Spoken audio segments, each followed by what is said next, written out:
Immense notre plaisir de vous retrouver branchés sur les antennes numériques pour suivre cet autre numéro des Digital Sports. Dames et messieurs, bonsoir et bienvenue. D'abord, cette nouvelle, 3 jours après la présentation préventive, la suspension plutôt préventive de Winzaira du poste du sélectionneur des Léopards. Déjà, la Fédération congolaise de football association lui a trouvé un remplaçant. Il s'agit des Pamphile Miao Kazembe, entraîneur du tout-puissant Mazembe Anglebert, que vous êtes en train de voir sur ces images. Pamphile sera donc le nouvel adjoint de Florent Ibengue en équipe nationale A de la République démocratique du Congo. L'entrée en fonction sera officielle pour les matchs Tunisie-RDC du 1er septembre prochain à Tunis, comptant bien sûr pour le 3e tour des éliminatoires du Mondial Russie 2018. Et puisque nous venons de parler de ces coachs du tout-puissant Mazembe Anglebert, sachez qu'avec ces hommes, Pamphile Miao sont en train de peaufiner leur préparation en vue des quarts de finale de la Coupe de la Confédération de la CAF face à El Hilal El Obeid du Soudan au mois de septembre prochain. Et un match de fixation s'est joué à Lubumbashi entre le tout-puissant Mazembe et la KFA, match sanctionné sur le score de 1 but partout. Le résumé. Et dans l'objectif de donner du temps de jeu aux athlètes, que ces matchs de fixation contre la Katumbi Football Club Academy a été organisé ce jeudi 24 août dans la matinée au stade Mazembe. Pamphile Miao Kazembe, coach de Corbeau, a apporté des modifications dans l'alignement de joueurs au cours des 90 minutes de cette partie. Lors des 30 premières minutes, l'attaque est alimentée par Adama Traoré, Sissoko, Renfort Kalaba le capitaine, ainsi que Solomon Asante. En dépit de quelques belles actions, le score reste 0-0, vu que les jeunes académiciens opposent une vraie résistance. Au cours de la deuxième partie, Ben Malango et Riameshak Given Singuluma, ainsi que Patou Kabangu font leur entrée. Les attaques se multiplient dans les rangs des Corbeaux, mais les académiciens ne cèdent toujours pas. Et au cours des 30 dernières minutes, le jeune de la Katumbi Football Club Academy passe à la vitesse supérieure. Ibrahim Monkoro et toute sa défense sont pris de vitesse et le tout jeune Ezebio ouvre le score. Les Corbeaux vont égaliser vers la fin du match grâce au défenseur central Kevin Mondeko, bien décalé du côté droit par les Zambiens Kabaso Chongo. Un but partout, score final à l'issue d'un match au cours duquel le staff technique des Mazembe a tiré beaucoup de leçons dans l'optique de la préparation de ces rencontres des quarts de finale de la Coupe de la CAF prévues au mois de septembre prochain. Pour la montée au championnat de la Ligue nationale de football. Dans les sites de Kinshasa, la formation des Malébo de Kwilu ne va pas jouer ce championnat d'élite de la RDC la saison prochaine. Cette équipe a été écartée de la course, quoi qu'il en arrive, avec la dernière journée qui va avoir lieu le dimanche prochain au stade de Tarafael de la Kétule.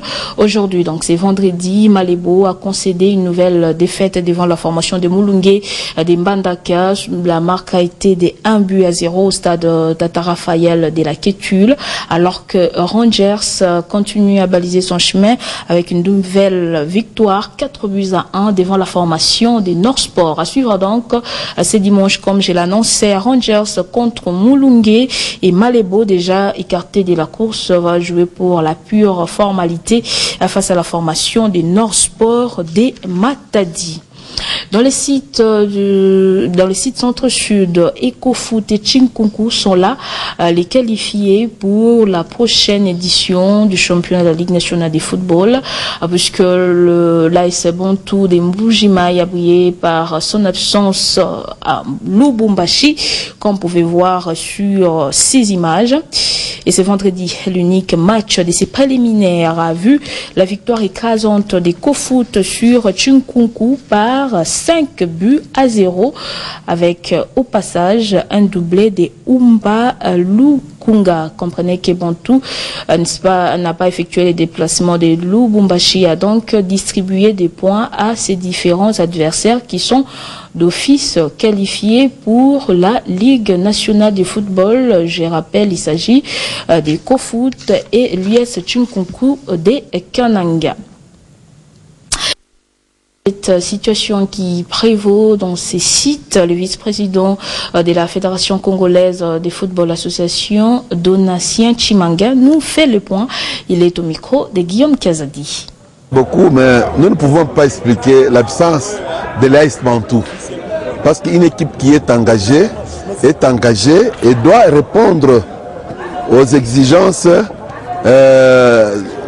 du règlement de cette compétition. Nous, on est à Kinshasa. AS Bantou, c'est une équipe de la province du Kassai oriental. Mais son absence, bon, moi je ne sais pas. Si, peut-être par manque de vols irréguliers pour venir ici, ou ce qui est arrivé, nous ne connaissons pas. Mais quand même, nous avons fait pour la fédération notre travail et de constater leur absence. Alors voilà un peu ce que je peux vous dire pour le premier temps, mais je ne connais pas pourquoi ils ne sont pas arrivés. Parce qu'ils étaient avisés. On est en contact permanent avec le président de la Ligue de football. Bon, mais ce qui est arrivé est arrivé. On ne sait pas justifier maintenant, mais nous allons demander. Alors maintenant qu'on a constaté le forfait pour le premier match, est-ce qu'ils peuvent venir pour jouer le deuxième? Nous avons changé le règlement, nous, la fédération.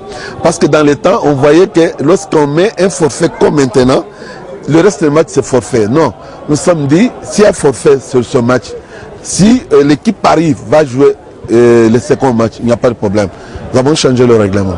Le comité d'organisation, hier, a envisagé organiser le match EcoFoot Chinkunku vendredi prochain au lieu de dimanche. Est-ce que ça a été confirmé? Non, non, moi je confirme ça parce qu'on ne peut pas gaspiller le temps. L'autre équipe, s'il n'arrivait pas, pourquoi aller plus loin? Et ce sont les deux clubs qui seront qualifiés pour la Linafoot. Autant un match pour satisfaire le public, c'est fini, ils sont qualifiés. Moi je rentre samedi à Kinshasa au lieu d'attendre. Parce que c'est un match que nous allons jouer pour faire quoi? Parce qu'ils étaient trois clubs, alors il fallait avoir deux dans ces trois. Alors on peut, si AS Bantou jouait aujourd'hui, on allait jusqu'à dimanche. Mais AS Bantou n'est pas venu. Il faut faire encore quoi? Alors il faut que EcoFoot plus Chinkunku joue vendredi, c'est fini. Même c'est le club qui va sortir premier, ou le second, où on va marquer 1000 buts. Alors les deux vont partir à la Linafoot. Parce que nous sommes sur centre-sud. Nous avons que trois provinces. Dans les trois provinces, il faut trois équipes. Alors l'autre n'est pas venu, on prend deux. On va prendre EcoFoot avec Chingungu pour l'avenir, au lieu d'attendre encore dimanche pour quoi faire. Pour terminer, et si par malheur, AS Bantou arrivait? Oui, si par malheur, ça c'est ce que nous faisons. Même quand nous faisons des réunions, nous faisons, alors, si AS Bantou arrivait, on va revoir le calendrier. Mais si au cas où l'AS Bantou n'arrivait pas, à ce moment-là, il n'y a que le seul match de vendredi. Parce que je serai en contact avec le président de la Ligue de football pour connaître qu'est-ce qu'il y a eu. Parce qu'il m'avait donné promesse, mais la promesse n'est pas accomplie. Et je rappelle que ces matchs entre EcoFoot et Chinkunku de ce vendredi, c'est effectivement joué. EcoFoot a battu la formation de Chinkunku sur le score des 5-0. Les deux équipes sont déjà qualifiées pour la prochaine saison de la Ligue nationale de football. Dans un autre registre, plus que 6 jours nous séparent du match de la 3e journée des éliminatoires du mondial Russie 2018 entre la RDC et la Tunisie. Le regroupement des léopards de la RDC est prévu pour le dimanche 27 août prochain à Rabat au Maroc. Et la Tunisie, tout comme la RDC, compte chacune 6 points. Quels sont les points faibles et forts des Tunisiens? Tentative des réponses avec ces dossiers de Patrick Lupika Kabwissi.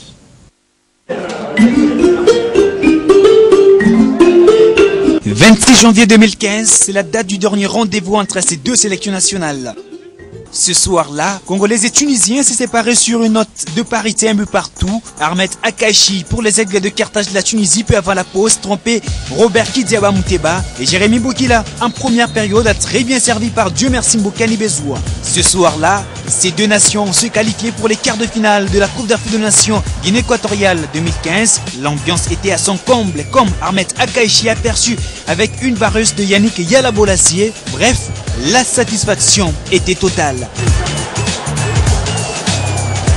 En course pour une qualification historique dans une phase finale de la Coupe du Monde, les Aigles de Carthage de la Tunisie se sont offerts lors de la première journée le signe national de la Guinée-Conakry au stade olympique de Radès. L'ouverture du score est signée par le défenseur Aymen Abdenour, oublié dans la défense. C'est à 10 minutes du terme que la Tunisie va doubler la mise dans une contre-attaque menée par Ahmed Akaichi qui trouve Anis Benatira pour faire la différence. Les Aigles de Carthage qui font le break. La Tunisie s'extirpe difficilement dès son duel de l'Afrique du Nord à la deuxième journée face aux Chevaliers de la Méditerranée de la Libye. L'unique but de la partie est consécutif par l'attaquant de l'Espérance de Tunis, Tahayassine Renissi, stoppé irrégulièrement par Almani. La sentence sera convertie par l'expérimenté Wabi Rasri. 6 points, c'est aussi le capital point pour les léopards de la RDC. Une double confrontation qui arrive avec un nouvel entraîneur pour les Tunisiens. Henri Kasperzak cède son fauteuil à l'ancien coach de l'Espérance de Tunis, Nabil Maloul. Fraîchement émoulu à la tête de la sélection nationale,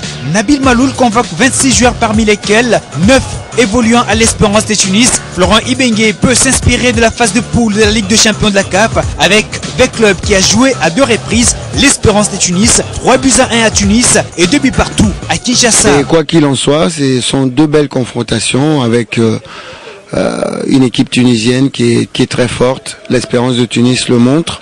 Et puis l'équipe nationale tunisienne aussi, qui est aussi proche de notre équipe nationale. On essaie de la rattraper. Et les dernières confrontations qu'on a pu faire se sont soldées par des matchs très acharnés. Donc ça va être très indécis.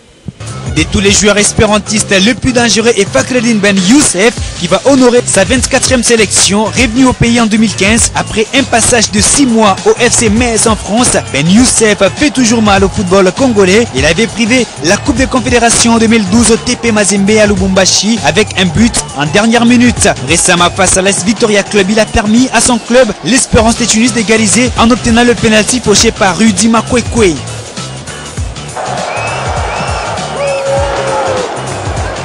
Est-il possible de terrasser la RDC? Le nouvel entraîneur tunisien y croit.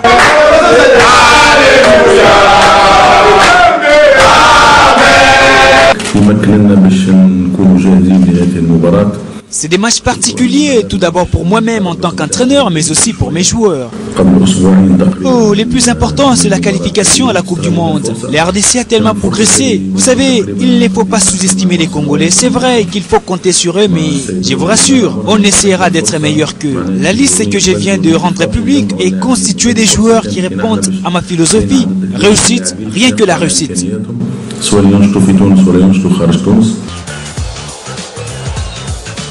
Certains professionnels tunisiens arrivent déjà à Tunis. Le regroupement est prévu le dimanche 27 août 2017 à 13h juste au Golf Hotel Hammamet de Tunis. La première séance d'entraînement est prévue le même jour à huis clos à partir de 18h juste.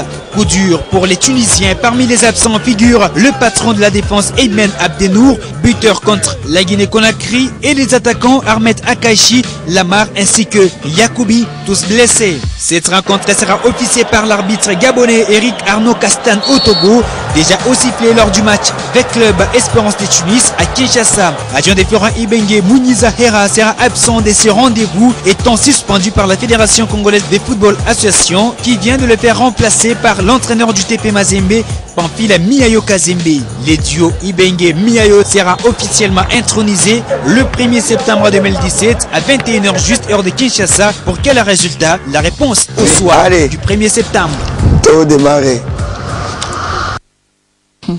Ancien président de coordination du Daring Club Motema Pembe de Kinshasa et aussi ancien président du DC Virunga de Goma, Antoine Moussangania, est en train de préparer une reconversion, mais on ne sait pas encore si ce sera dans quel domaine. La réponse, vous l'aurez peut-être dans les jours qui arrivent. Et dans un portrait de Gix Landou qui vous sera présenté lors de nos prochaines interventions, l'homme est revenu sur quelques réalisations du passé. Et ce soir, nous vous proposons un extrait d'Antoine Moussangania sur quelques faits réalisés au sein du Daring Club Motema Pembe. On l'écoute. Na Daring première année nangai, boyebi nakuta équipe zaka na 16e de finale na Coupe d'Afrique. Ngai moko na sala tuna mema ngoti na 8e bis. Pele tozaka éliminé na équipe ya Niger IS Fan. Après, tosali tout na moninga nanga Kasembele, tozwi mpe Coupe du Congo, même année en 2010, et puis ça bison nzela en 2011 tobeta Afrique. 2011 wana boyebi ndenge tosala ti toke kokota te na quart de finale. Ngai, je suis la seule personne où na mema équipe na Tunisie pour na kendo sala stage. To bando kende plusieurs fois na Congo Brazza, na Kintele pour équipe kendo sala stage kuna. To sala stage na Goma, to sala stage na Rwanda, to sala stage partout boyebi. Ngana lingaka foot. Et voilà l'intégralité de ces portraits dressés par Gix Landou Luzizila. Vous allez les suivre sur les antennes digitales lors de nos prochaines émissions. On connaît l'affiche de la finale de la deuxième édition du tournoi Didi Kelo Kelo au terrain Kinchukia Cimetière. Elle opposera l'Allemagne tenante du titre au FC Chitenge. La deuxième demi-finale disputée ce jeudi a vu la qualification du tenant du titre sur Atlético Academy 1-0. Les films de la rencontre avec Alain Salou.